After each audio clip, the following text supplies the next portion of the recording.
तर नमस्कार मित्रांनो, स्वागत आहे तुमचं एका नवीन व्हिडिओमध्ये. आणि आज मी बिग बॉस मराठी बद्दल बोलणार आहे. ओव्हरऑल की आता नेमकं काय गोष्टी घडतायत मार्केटमध्ये. तुम्हाला कळालं असेल की कलर्सचे जे मेन चॅनल आहे त्याच्यावर इंडेमॉल शाईननी त्यांचं ते काल त्याला प्रोडक्शनचं बॅकआउट केलेलं आहे. त्यांनी प्रोडक्शन हाऊस त्यांना देण्यासाठी नकार दिलेला आहे. या संपूर्ण गोष्टी का घडल्यात आणि ह्याचा काय इम्पॅक्ट पडणार आहे बिग बॉस हिंदी आणि बिग बॉस मराठी ह्याच्यावरच आपण आज बोलणार आहोत.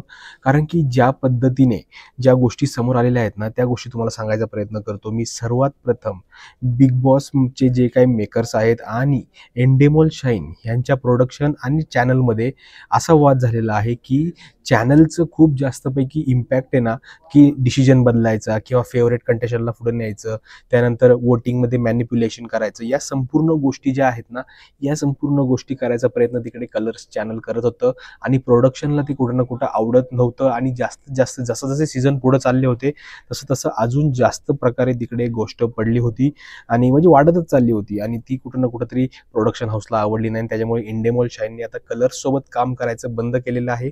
आणि ह्याचा अर्थ असा आहे की आता कलर्सवर कदाचित बिग बॉस मराठी किंवा बिग बॉस हिंदी जे आहे तो आपल्याला बघायला मिळणार नाही. आणि तो कदाचित सोनी टीव्ही जी आहे, ह्या सोनी टीव्हीवर आपल्याला बिग बॉस आणि खतरों के खिलाडी असतील किंवा सगळे बिग बॉस एंडेमॉल शाईन जे काही गोष्टी प्रोड्यूस करत होतं, या संपूर्ण गोष्टी आपल्याला तिकडे जाताना दिसतील. आणि ह्याचा मागे सर्वात मोठी गोष्ट अशी आहे की जे कलर्सची टीम होती, ती कलर्सची टीम चॅनल्सची, ती त्यांच्या फेवरेट कंटेस्टंटला तिकडे जिंकवायचा प्रयत्न करते, हे आता स्पष्ट झालेलं आहे. आणि त्यामुळेच त्या प्रोडक्शनने ती गोष्ट सोडलेली आहे आणि याचा फरक खूप पडलेला आहे. चॅनल चेंज होईल, पण सीझन्स हे येतच राहतील. कारण की प्रोडक्शन हाऊसला देखील पैसा कमवायचाच आहे आणि त्यांचा एक बेस्ट हा जो एक शो आहे त्यांना तो बंद नाही करणार. थोडा डिले वगैरे होईल, मराठीचं देखील डिले होईल, हिंदीचं देखील डिले होईल. आणि या संपूर्ण गोष्टीमुळे आता खूप गोष्टी आता चेंज होतील.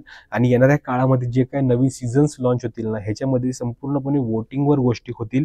ह्याची काळजी संपूर्णपणे एंडेमॉल शाईन घेईल असं मला वाटतंय. कारण की सोनी टीव्हीला एक खूप मोठा चान्स आहे त्यांचा TRP वाढवण्यासाठी. आणि TRP वाढवण्यासाठी ते खरंच बोलतील की यार हां ठीक आहे, प्रोडक्शन हाऊसचं जे काय मत आहे या संपूर्ण मताला आम्ही सहमत आहोत आणि त्याच्यावरच आम्ही आमचं डिसिजन देऊ. जे काय रिअल फॅक्ट असतील, रिअल वोटिंग्स असेल, त्यानुसारच आपण लोकांना इव्हिक्ट करत जाऊ. आणि मित्रांनो, हीच होती संपूर्ण गोष्ट.